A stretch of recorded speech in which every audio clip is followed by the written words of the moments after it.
कभी कभी सबसे अच्छी जर्नी छोटी शांत जगहों से शुरू होती है। यह कहानी कोलकाता की हलचल वाली गलियों से नहीं बल्कि स्कॉप्जे से शुरू होती है, जो अब उत्तरी मैसेडोनिया की राजधानी है। यहीं 26 अगस्त 1910 को एग्नेस गोंगशे बोजाक्सीहू नाम की एक छोटी लड़की का जन्म हुआ था। उनका नाम गोंगशे अल्बेनियन में गुलाब की कली होता है। वह अपने परिवार में सबसे छोटी थी। उनकी एक बड़ी बहन और भाई थे। उनके पिता एक व्यापारी थे और उनकी मां एक दयालु, बहुत धार्मिक महिला थी। जिंदगी ने एग्नेस को अपना पहला मुश्किल सबक तब सिखाया जब उनके पिता का देहांत हो गया। वह केवल 8 साल की थी। इस लॉस से उनका परिवार और करीब आ गया और उनकी मां का अपने बच्चों को प्यार और फेथ के साथ पालने का संकल्प और मजबूत हुआ। उनकी मां ड्रेना फिलिप एक बहुत अच्छी महिला थी, जिन्होंने एग्नेस के दिल को गहरे तरीकों से आकार दिया। वह अक्सर अपने बच्चों से कहती थीं, जब आप अच्छा काम करते हैं तो उसे चुपचाप करें, जैसे कि आप समुद्र में एक पत्थर गिरा रहे हो। यह साधारण विजडम एग्नेस के साथ उनकी पूरी जिंदगी रहा। उनका घर हमेशा शहर के गरीब लोगों के लिए खुला रहता था। ड्रेना फिलिप किसी भी जरूरतमंद को अपने साथ खाना खाने के लिए बुलाती थी। अपने बच्चों को सिखाती थी कि चैरिटी वह नहीं है जो आप दूसरों के लिए करते हैं, बल्कि वह है जो आप दूसरों के साथ करते हैं। एग्नेस ने देखा और सीखा। उन्होंने देखा कि दया का एक छोटा सा काम, खाने की एक शेयर्ड प्लेट, एक थके हुए चेहरे पर मुस्कान ला सकती है। ये आप जानते हैं, एक युवा दिल की उपजाऊ जमीन में कंपैशन के बीज बोए जा रहे थे। छोटी उम्र से ही एग्नेस की जिंदगी लोकल चर्च के इर्द गिर्द घूमती थी। वह मिशनरीज की कहानियों से बहुत आकर्षित थी, जो भगवान की सेवा करने के लिए दूर दूर के देशों में जाते थे। उन्होंने आंखें खोलकर वंडर के साथ सुना, उनके बलिदान और उद्देश्य से भरी जिंदगी की कल्पना की। जब वह 12 साल की हुई तो उन्हें एक मजबूत एहसास हुआ। उनकी आत्मा में एक शांत फुसफुसाहट कि वह एक धार्मिक जीवन के लिए बनी थी। यह कोई टेम्पररी फैंसी नहीं थी, बल्कि एक गहरी कनेक्शन था जो हर साल मजबूत होता था। वह जानती थी कि उनका रास्ता उनकी उम्र की दूसरी लड़कियों से अलग होगा। उन्होंने एक बड़े घर या अच्छे कपड़ों का सपना नहीं देखा, बल्कि एक ऐसी जिंदगी का सपना देखा जो उन लोगों की मदद के लिए समर्पित हो जिनके पास कुछ भी नहीं था। 18 साल की उम्र में एग्नेस ने एक ऐसा फैसला लिया जिसने उनकी जिंदगी का रुख हमेशा के लिए बदल दिया। उन्होंने नन बनने के लिए अपना घर, अपनी मां और अपना देश छोड़ने का फैसला किया। वह आयरलैंड गई और सिस्टर्स ऑन फ्लोरिडा में शामिल हो गई, जो नन्स का एक ऑर्डर है जो भारत में अपने मिशनरी काम के लिए जाना जाता है। यह एक मुश्किल फेयरवेल था। अपने परिवार की कंफर्ट को छोड़ना एक बड़ा बलिदान था, लेकिन उनका दिल अपने उद्देश्य पर अड़ा हुआ था। उन्होंने सेंट थेरेसा ऑफ लिसियस के नाम पर सिस्टर मैरी टेरेसा नाम रखा।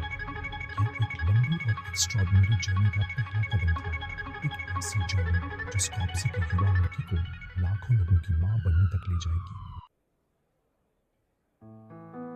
आयरलैंड में अपने समय के बाद सिस्टर टेरेसा आखिरकार 1929 में भारत आईं। यह देश उनके जाने पहचाने हर चीज से बहुत अलग था। दार्जिलिंग और बाद में कोलकाता के नजारे, आवाजें और गंध ओवरवेलमिंग थे, फिर भी उन्हें एक अपनापन महसूस हुआ। लगभग 2 दशकों तक उन्होंने कोलकाता के सेंट मैरी हाई स्कूल में एक टीचर के रूप में सेवा की। उन्होंने प्रिविलेज्ड परिवारों की लड़कियों को ज्योग्राफी और हिस्ट्री पढ़ाई। वह एक अच्छी टीचर थीं। अपने खुशमिजाज स्वभाव और डेडिकेशन के लिए अपने स्टूडेंट्स द्वारा पसंद की जाती थी। लेकिन कॉन्वेंट की दीवारों के बाहर वह शहर की कठोर हकीकत देख सकती थी। भयंकर गरीबी, बीमारी और निराशा जो सड़कों और झुग्गियों को भर देती थी। उनके स्कूल के बाहर की दुनिया को इग्नोर करना मुश्किल था।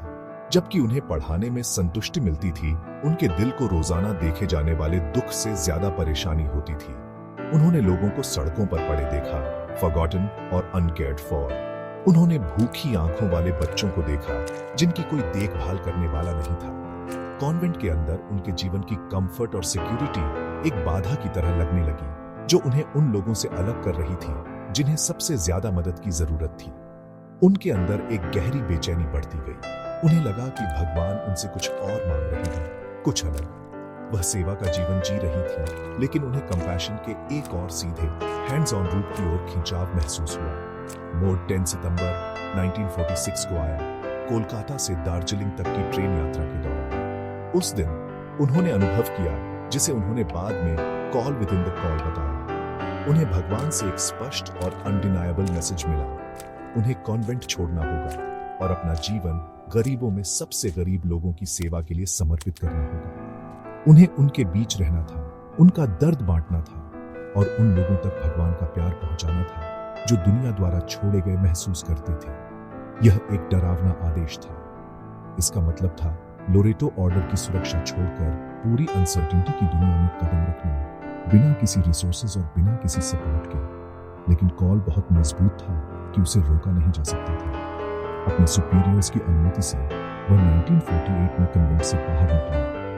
उन्होंने अपनी ट्रेडिशनल रंग की हैबिट को एक साधारण नीले किनारे वाली सफेद सूती साड़ी से बदल दिया, जैसी बंगाल की गरीब महिलाएं पहनती थी। अपनी जेब में केवल 5 रुपए थे, लेकिन दिल में फेथ से भरा हुआ वह कोलकाता की झुग्गियों में चली गई। उनका पहला मिशन झुग्गी झोपड़ी के बच्चों के लिए एक छोटा खुली हवा वाला स्कूल शुरू करना था। उनके पास कोई क्लासरूम नहीं था, कोई ब्लैक बोर्ड नहीं था, कोई किताबें नहीं थी। उन्होंने बस बच्चों को इकट्ठा किया और एक छड़ी से मिट्टी में लिखकर उन्हें अल्फाबेट सिखाना शुरू कर दिया। यह एक हम्बल शुरुआत थी, लेकिन यह प्यार की क्रांति की शुरुआत थी। कोलकाता के बड़े भीड़भाड़ वाले शहर में मदर टेरेसा का काम बढ़ने लगा। एक बार में दया का एक छोटा सा काम। जल्द ही कुछ उनकी पुरानी स्टूडेंट्स भी उनके साथ जुड़ गईं, युवा महिलाएं जो उनकी हिम्मत और कंपैशन से इंस्पायर्ड थीं। साथ मिलकर उन्होंने एक नई कांग्रेगेशन बनाई, मिशनरीज ऑफ चैरिटी। उनका मिशन सरल लेकिन गहरा था। भूखों, नंगों, बेघरों, विकलांगों, अंधों, कुष्ठ रोगियों, उन सभी लोगों की देखभाल करना जो समाज में अनवांटेड, अनलव्ड, अनकेयर्ड फॉर महसूस करते हैं। उन्होंने गरीबों में सबसे गरीब लोगों की पूरी दिल से और मुफ्त सेवा करने की कसम खाई। यह सिर्फ चैरिटी नहीं थी, यह हर इंसान के जीवन को डिग्निटी लौटाने के बारे में था। उनकी सबसे महत्वपूर्ण उपलब्धियों में से एक 1952 में Nirmal Hriday the home for the dying का उद्घाटन था। उन्होंने एक अबैंडन्ड मंदिर पाया और उसे शांति और रिफ्यूज की जगह में बदल दिया। यहाँ सड़कों पर मरने के लिए छोड़े गए लोग डिग्निटी के साथ अपने आखिरी पल बिता सकते थे। उन्हें गटर्स और पेवमेंट से उठाया जाता था। अक्सर भयानक बीमारियों से पीड़ित होते थे। सिस्टर्स उनके घावों को साफ करती थीं, उन्हें भोजन और पानी देती थीं और उन्हें कंफर्ट और प्यार देती थीं। कई लोगों के लिए यह उनके जीवन में पहली बार था जब उन्हें किसी ने प्यार से छुआ था।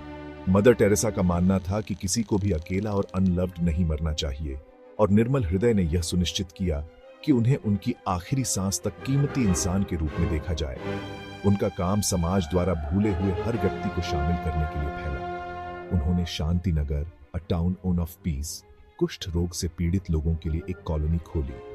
ऐसे समय में जब कुष्ठ रोगियों से डरते थे और उन्हें बाहर निकाल दिया जाता था, उन्होंने और उनकी सिस्टर्स ने उन्हें खुले हाथों से स्वागत किया। उन्होंने उनके घावों का इलाज किया, उन्हें दवा दी और उन्हें काम ढूंढने में मदद की, जिससे उनकी सेल्फ वर्थ की भावना रिस्टोर्ड हुई।